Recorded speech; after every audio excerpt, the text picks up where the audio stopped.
C'est un petit bout de Tibet, au cœur du Périgord.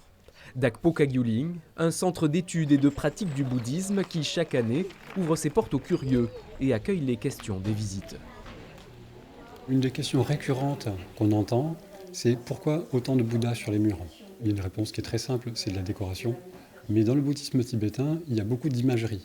Et sont aussi représentés des enseignements du Bouddha via des textes et des gens qui sont venus après le Bouddha et qui ont enseigné en fait le bouddhisme.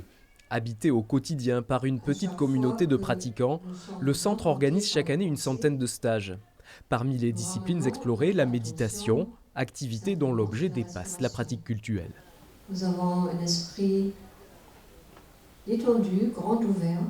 Ça nous aide à être plus centrés, à mieux nous connaître, à être même après dans la vie de tous les jours, à être plus conscients de tout ce qui se passe, tout ce qui bouge dans notre esprit, nos attitudes, nos émotions. J'ai beaucoup aimé les séances de méditation, malgré le bruit qu'il y avait un peu à l'extérieur qui m'a un peu gênée, mais parce que je ne suis pas habituée, quoi, voilà. Je l'ai fait 2 fois finalement la séance, pour voir si j'avais les mêmes ressentis les 2 fois. Et alors ? Pas du tout. À chaque journée portes ouvertes, plusieurs centaines de visiteurs font le déplacement, preuve de la vitalité de ce centre, toujours intact 50 ans après sa création. À la demande d'étudiants occidentaux qui voulaient que soient proposés des enseignements du Bouddha.